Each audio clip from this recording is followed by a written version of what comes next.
Good evening, and thanks for joining us on Chicago Tonight. I'm Brandis Friedman. Here's what we're looking at.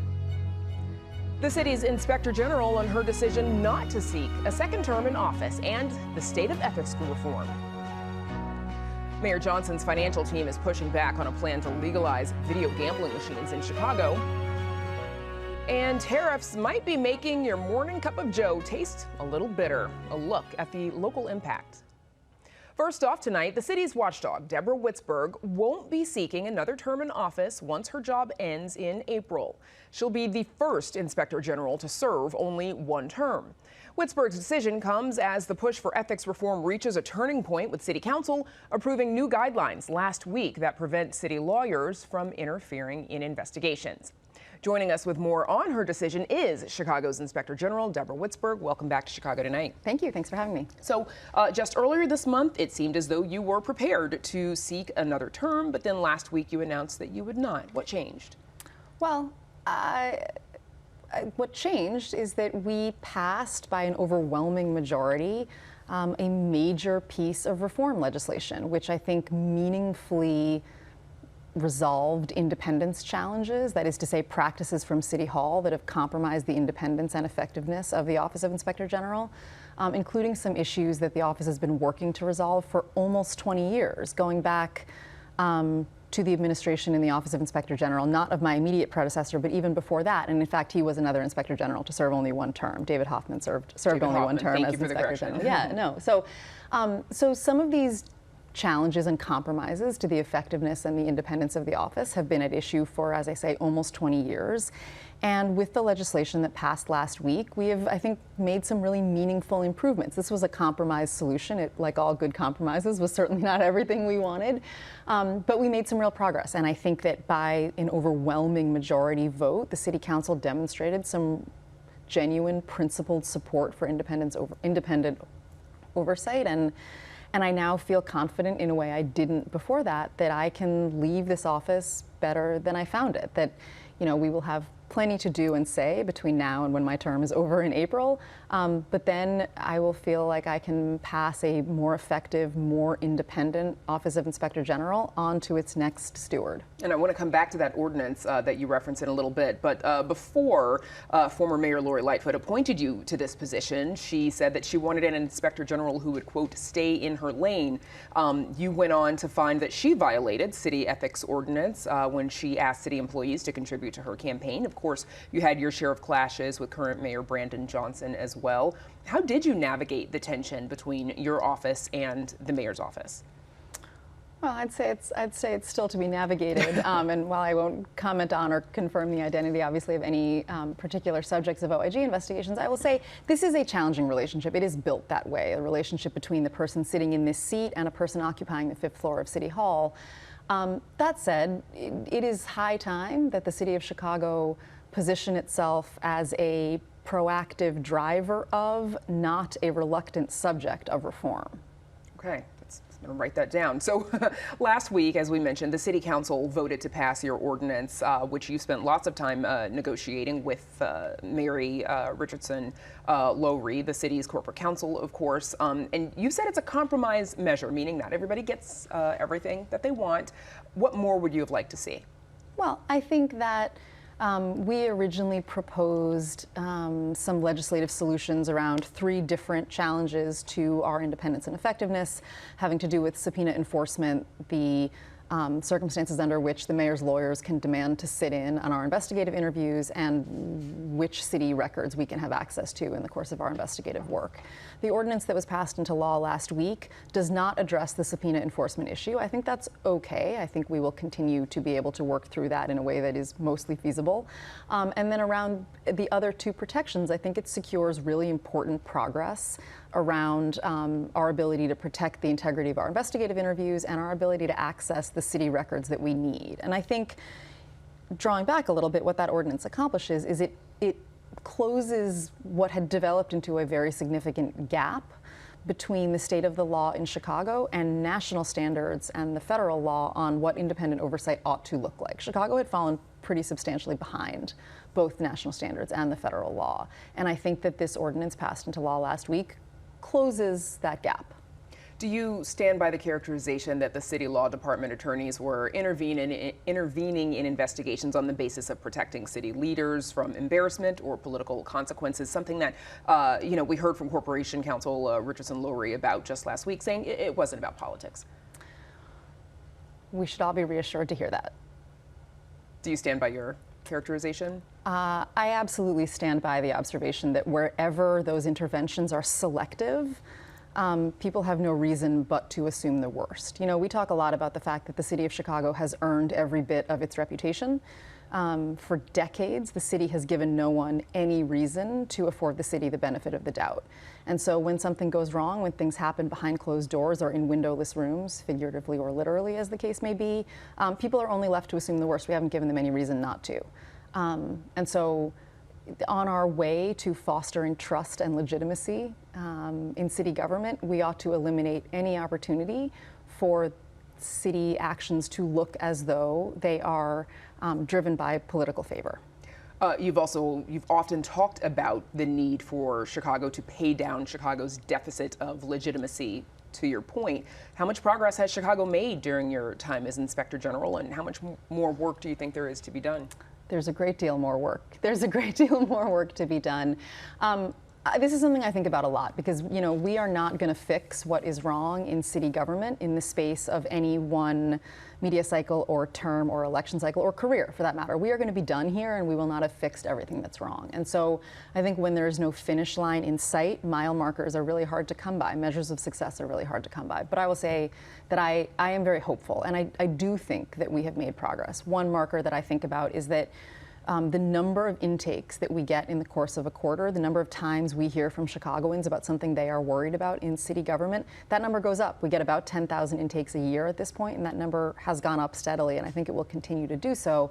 That's not because more things are going wrong. That's because more people know who we are and what we do, and they believe that if they're worried about something, we can help. And to be clear, an intake, it sounds like something that says, hey, you all might want to consider looking into this from a Chicagoan, a city worker, whatever it may be. Yes. You push for inspectors general to be limited to 2 terms, which you've said helps to preserve the independence of the office of the inspector general. You were leaving after 1 term, and as you've said, the second person to do that, not your previous predecessor, but the one before Joe Ferguson. How do you think 2-term limitations preserve or maintain that independence? I think term limits are probably a good idea in general. I think lots of positions in public service should have term limits because these are, for all those of us lucky enough to serve in these jobs, these are stewardships, not monarchies, and our highest responsibility is to engineer the institutions we lead for success that long outlives our tenures there. I think that with a question like term limits, we need to balance kind of institutional knowledge and continuity against the need for fresh eyes and innovation and independence. And I think if anyone is in this job too long, perhaps in particular, the relationships with other actors in city government can get either too friendly or too acrimonious. And it's hard to do the work under either of those circumstances. I have seen what it's like to try to do the work of this office when there's gasoline all over the floor, and it's hard to get it done that way. Suppose whoever is, filling that office on the 5th floor, that could also change, which does that not, provide the same purpose, serve the same purpose that you're trying to serve, which making sure that the person who does your job is not too friendly with the people who are doing that job. Too friendly or too acrimonious. Yeah, it certainly might. I think that this job is neither a sprint nor a marathon. It's a relay race, and the best we can do is to run as hard as we can while it's our turn, and then pass the baton having gained as much ground as we can. And so you're absolutely right. Lots of other things could change. Lots of things will continue to change in city government, but all we can control is what we can control. And I look forward to handing this place off better than I found it to the next person lucky enough to do the job. Regarding the ICE arrest in the South Loop in early June, there seems to be a game of hot potato over which city office is responsible for investigating whether or not the Chicago Police Department that responded to that ICE 911 call, whether or not those CPD officers were in violation of the city's welcoming ordinance. Why is there confusion over whose responsibility this is? I want to be careful again here to not say too much about a particular incident, but I will say the city of Chicago has 2 agencies purpose-built to investigate allegations of police misconduct. That is the Civilian Office of Police Accountability, or COPA, and the Bureau of Internal Affairs.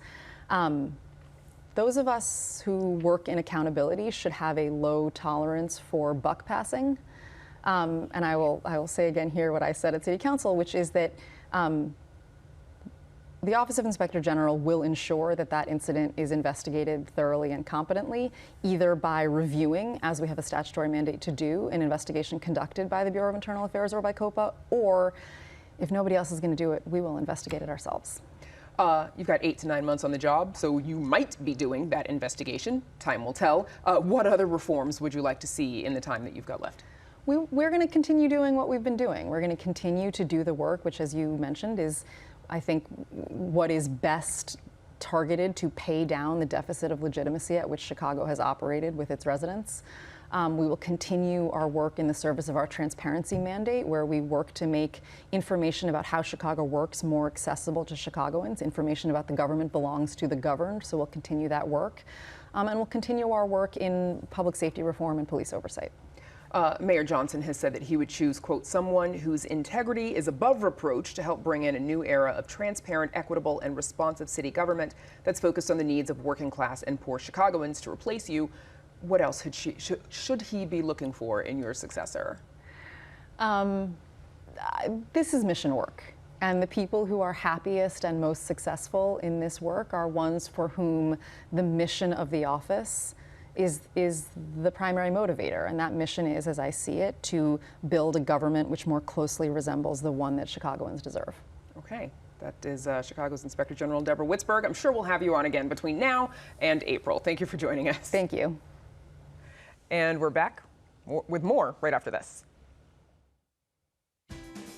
Chicago Tonight is made possible in part by the Alexandra and John Nichols family, the Jim and Kay Mabey family, the Polk Brothers Foundation, and the support of these donors.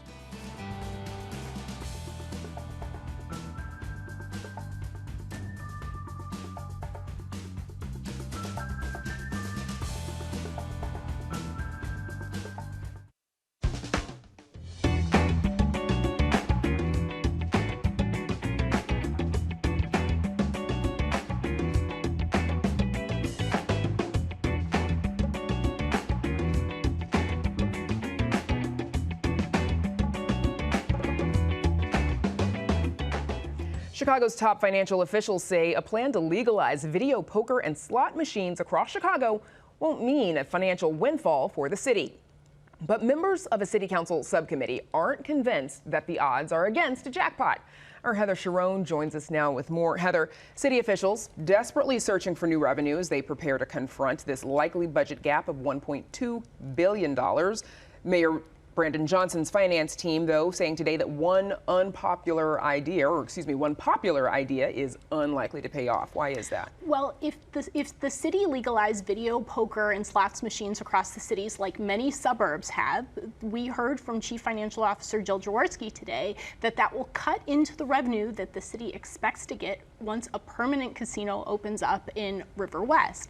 Because if people can gamble and blow off steam closer to home, they're less likely to go all the way downtown and go to the casino. And the problem with that is if the city legalizes these neighborhood slot machines, the city only gets 5% of those wagers. But that's placed at the Chicago casino, the city gets 20%. So in the end, it's a wash, and certainly not something that's going to save the city from having to make some really tough decisions in just a couple of months. City officials acknowledge that there are unpermitted video gaming machines in bars, restaurants, and even gas stations across the city. Would this legalize those sweepstakes games? They would not. So essentially the idea would be that the city would crack down on these operations and say to these bars and restaurants and sweepstakes, or gas stations, hey, put in these legal video poker machines and get out of what Jill Jaworski called a gray market. Now, these machines aren't necessarily legal, but they're not really illegal. So what happens is you make a bet and you get a ticket, and then you can redeem that for cash or merchandise. It's a little bit shady. And the city acknowledges that they're missing out on a significant amount of revenue. The question is it worth it? And how do you get those illegal, or at least semi-legal machines out of those establishments as part of a crackdown? It's unclear. Heather, you mentioned the casino. Wasn't that supposed to solve at least, some of the city's financial problems? I think I said on the show that a billion times that it was supposed to generate $200 million for Chicago's woefully underfunded police and fire pension. That has not materialized anywhere close to what city officials were hoping. I think last year in 2024, it was doing about 50% of what they had hoped. Now, city officials are hopeful that once that brand spanking new resort casino opens up, that will turn around. But the figures are clear. Fewer people are going to Chicago or Illinois casinos, and that will limit the ability of the city to sort of rely on that revenue to solve its pension crisis, part of the overall financial problem. So if legal video poker and slots are not going to solve the city's budget problems, how is the city going to balance the budget for next year? That is literally the $1.2 billion question that city officials are going to have to confront in the very near future. It's a zero-sum game. You either have to raise revenue, and the city is limited in how it can do that because of state law, or cut service. Nobody wants to cut services or borrow. The city is pretty much maxed out on its credit cards at this point. Okay, rock in a hard place. Heather Sharon, thank you so much. Thanks, Brandis. And you can read Heather's full story on our website. It is all at WTTW.com/news. Up next, we hear from a local coffee roaster about the potential impact new tariffs could have on coffee prices.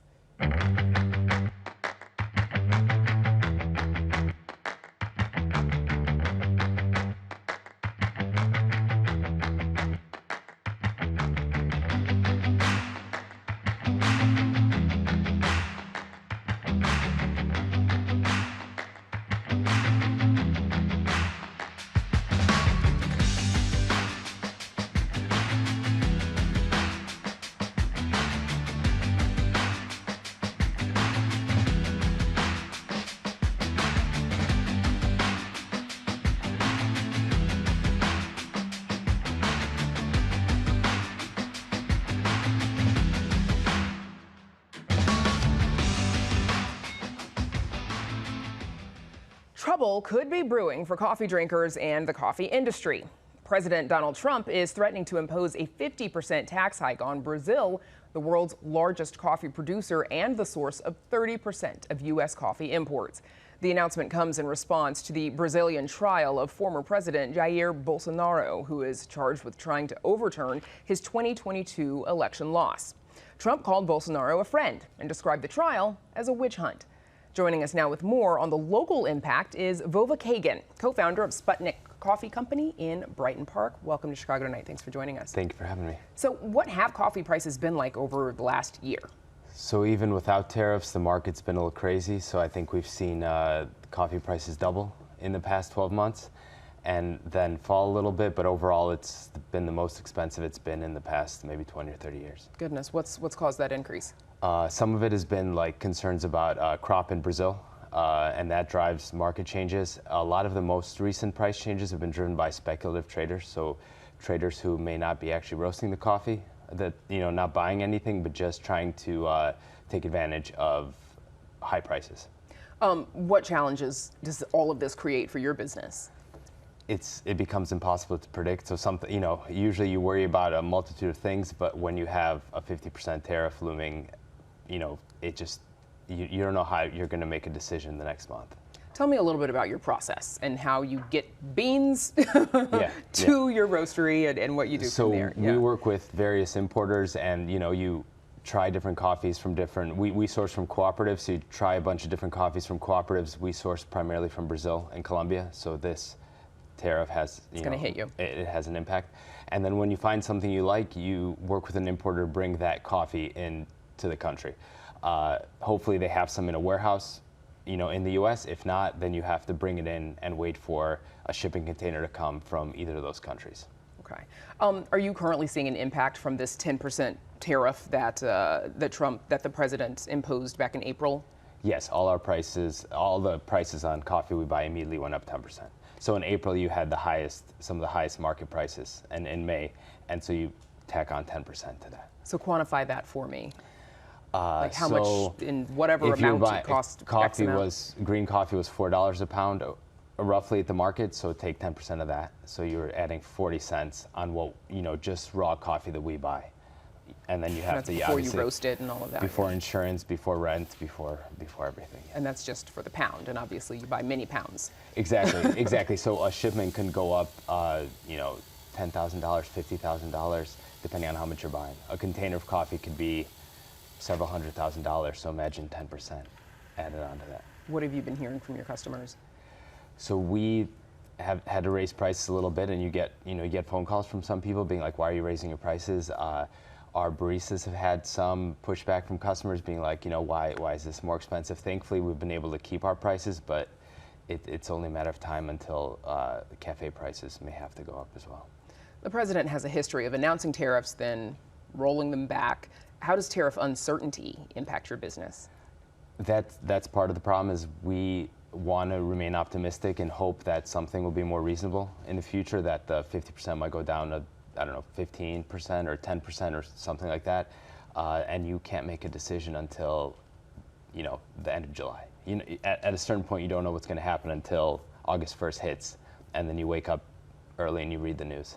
And then you find out. Yep, Yes. yep. Do you have a plan in place to withstand a 50% tariff on Brazil? We have purchased as much Brazilian coffee as we can, but our importer told us that basically they're not bringing in any. If the tariff goes in, they're not bringing any more Brazilian coffee into the States, just because they cannot afford to be the middleman anymore at a 50% hike.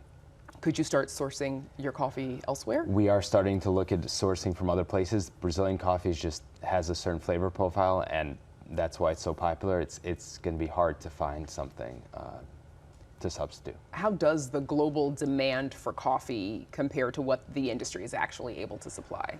The global demand has been steadily increasing. You're seeing a lot coming from China and other parts of the world that didn't drink coffee before are starting to drink coffee, India as well. So the prediction is that global supply is not going to be able to meet demand moving forward. How would you describe the competitiveness of the coffee industry, especially in a major city like Chicago? I would say it is competitive. You only have so many spots on the shelf, but at the same time, it is a community. So, a lot of us in the coffee community know each other. We have each other's cell phone numbers, so we text each other, we call each other, and that has been helpful. So a lot of roasters are trying to do what they can to help each other through this and through whatever else comes up. Do you think these newfound tariffs might impact the competition and the friendliness? I don't think it'll impact the friendliness, because that's genuine, but definitely the competitiveness, because everyone's just trying to keep prices stable as long as they can, and there's only so much you can do when you have to buy more green coffee at a 50% hike.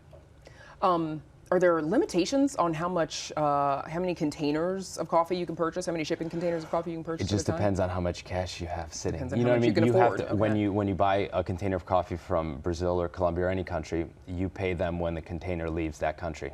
So if it's a 3-month shipping, 4-month shipping, you're just you have your container just kind of floating in the ocean, and it's you paid for it already. So a lot of times, larger companies like the big name brands, they can buy a lot more because they have access to cash that small roasters don't. Aside from business owners in the industry, how would you say commodity traders have impacted the coffee industry? I think you see a lot of wilder fluctuations in price where, you read the crop reports, you read what's happening in Brazil and Colombia, and you expect a certain response. And then when you look at the market the next day, you see an exaggerated response because traders are getting involved. So it makes everything a little more extreme. What do you think the future of small businesses will be in general if we continue to see high tariffs like this? I think you'll see a lot of people priced out, because at a certain point you're like, how much can I keep putting in to keep up with prices? And I think overall you're just going to see price increases for consumers. What's kind of next for you as you're keeping an eye on all of this? Like, we're trying to get in as much Brazil in the next couple weeks as we can, and then trying to taste different coffees from other different regions to see if we can find a substitute that matches our flavor profile and what we want to do. You're familiar with different flavors of coffee. What is it about Brazilian coffee? So Brazil is like a low altitude coffee, so you have that chocolatiness that people really love in their latte, or there's espresso. It pairs very, very well with milk, and it's a very smooth, mellow, low acidity coffee versus coffees from Colombia and other countries sometimes have a higher acidity and don't necessarily lend themselves to espresso as well. Okay, I won't tell you how many cups I've had today. Vova Kagan, thank you so much for joining us. We appreciate it. Best of luck to you. Thank you, my pleasure. Of course. And that is our show for this Monday night. You can stream Chicago Tonight on our WTTW YouTube channel every evening and catch up on any programs you may have missed. And join us tomorrow night at 5:30 and a special time, 10:30. We're one-on-one with Senator Tammy Duckworth on cuts to foreign aid, the local impact of President Trump's so-called Big Beautiful Bill, and much more. Now, for all of us here at Chicago Tonight, I'm Brandis Friedman. Thank you for watching. Stay healthy and safe, and have a good night.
Closed captioning is made possible by Robert A. Clifford and Clifford Law Offices, a Chicago personal injury and wrongful death firm that contributes to public safety policy and guidelines.